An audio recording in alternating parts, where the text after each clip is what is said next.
नमस्कार, pension radio पर आपका फिर एक बार स्वागत है। और आज हम एक बहुत ही इम्पॉर्टेंट ऐसे पॉइंट पर डिस्कशन करेंगे और आपको इन्फॉर्मेशन देंगे, और वो है नॉमिनेशन का।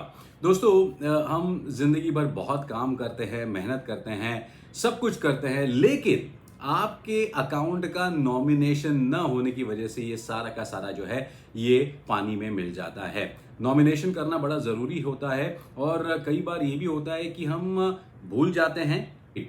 बैंक्स या फिर डिपार्टमेंट में जब हम पेपर वर्क करते हैं तब भी हमारी तरफ से या फिर डिपार्टमेंट की तरफ से थोड़ा सा कुछ हो जाता है और नॉमिनेशन नहीं होता, और बहुत सालों के बाद आपको या फिर आपके बाद आपकी फैमिली को इसका एक बहुत बड़ा प्रॉब्लम उठाना पड़ता है। तो चलिए आज नॉमिनेशन की हम बात करते हैं। और yes, request once again to please subscribe to our channel pension radio, और सारे पेंशनर्स तक इस चैनल को प्लीज जरूर भेजिएगा। तो बेसिकली दोस्तों, नॉमिनेशन की जरूरत क्यों पड़ती है?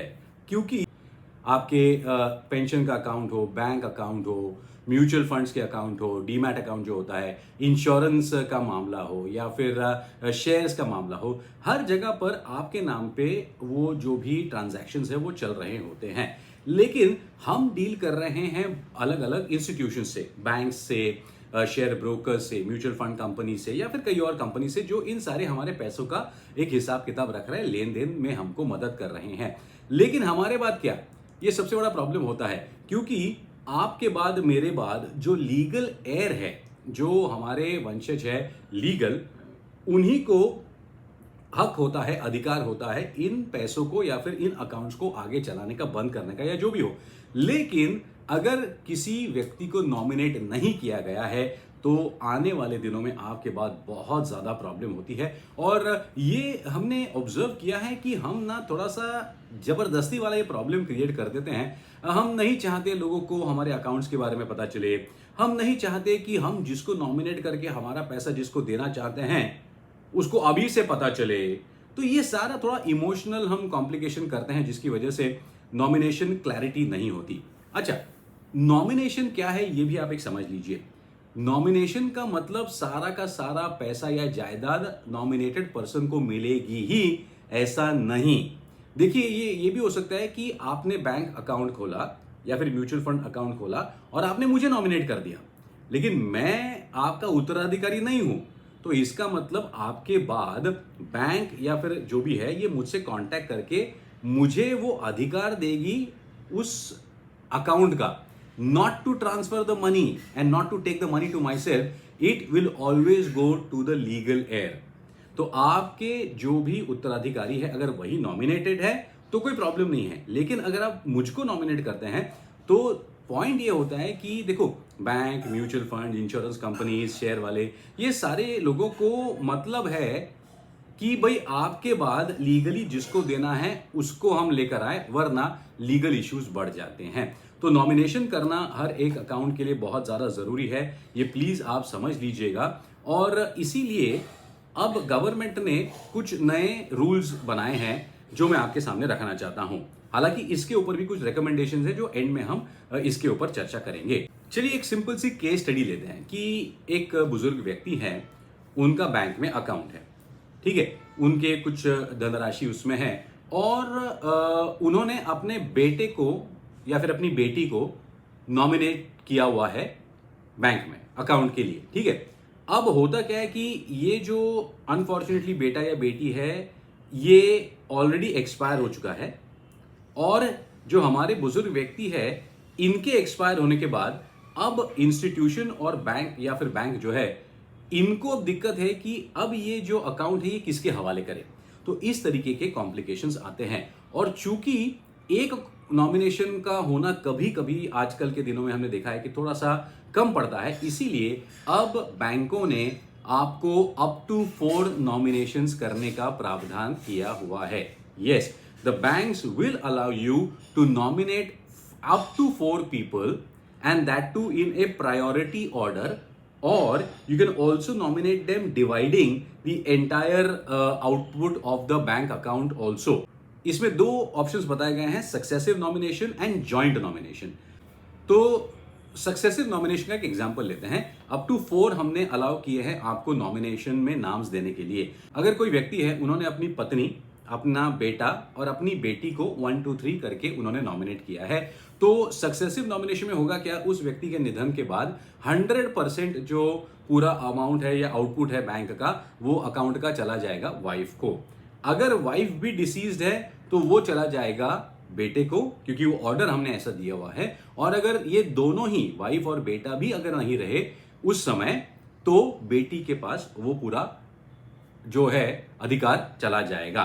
ये है एग्जाम्पल सक्सेसिव नॉमिनेशन का। जॉइंट नॉमिनेशन भी आप कर सकते हैं, जिसमें आप तो 4 नाम दे सकते हैं बैंक में।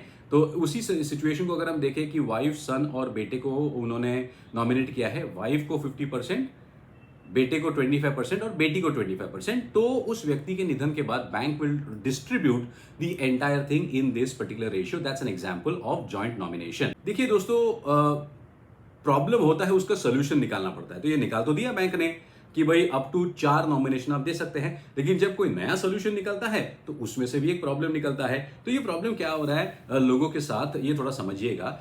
Demat accounts, insurance and mutual funds, इसमें आप सिर्फ अप टू 3 नॉमिनीज दे सकते हैं। अब कई बार क्या होता है, देखिए यार, अगर इतना ही होता तो हम भी तो वकील बन जाते ना, अपने को इतना समझ में आता तो, है कि नहीं। तो बहुत सारे पेंशनर्स की, बहुत सारे लोगों की डिमांड है कि सरकार ये नॉमिनेशन का रूल थोड़ा सा कॉमन करे, जिसमें हर किसी फाइनेंशियल इंस्टीट्यूशन में जहां पर भी हम इन्वॉल्व है, वहां पर नॉमिनेशन का एक स्टैंडर्ड फॉर्मेट हो, या तो 3 या तो 4, सक्सेसिव या जॉइंट। ये रिकमेंडेशन आई है और उम्मीद करते हैं आने वाले दिनों में इसका भी कुछ सोल्यूशन निकलेगा। लेकिन इस वीडियो को बनाने के पीछे हमारा एक इरादा ये है कि सबसे पहले आप नॉमिनेशन के इंपॉर्टेंस को समझे। आपके हर bank account, mutual fund account, insurance policies या फिर शेयर के अगर आप डील कर रहे हो, तो हर एक अकाउंट में नॉमिनेशन होना बड़ा जरूरी है। अगर नहीं है तो वो तुरंत करवा लीजिए, कोई प्रॉब्लम नहीं है।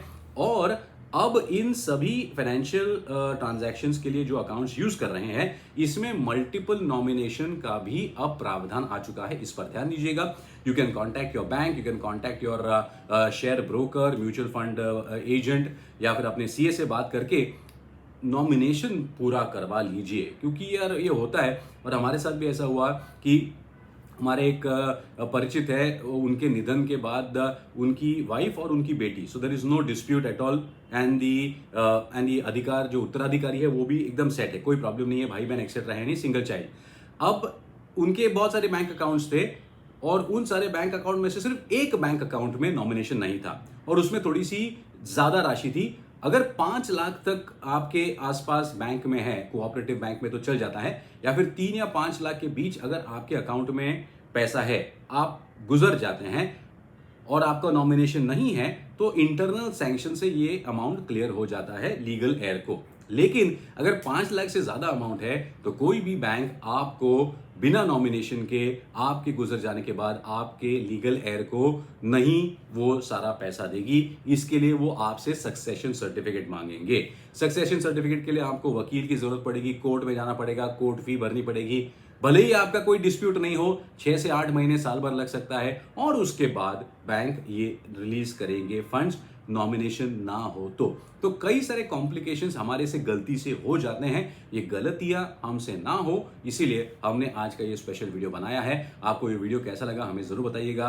Please like and share this video, and please subscribe to our channel. और पेंशन, नॉमिनेशन, बैंक अकाउंट, जो भी आपके मन में जो भी सवाल है, प्लीज हमें भेजिएगा, हम उस पर आपके लिए स्पेशल वीडियोस बनाएंगे। आगे दीजिएगा, सब्सक्राइब जरूर कीजिएगा। नमस्कार।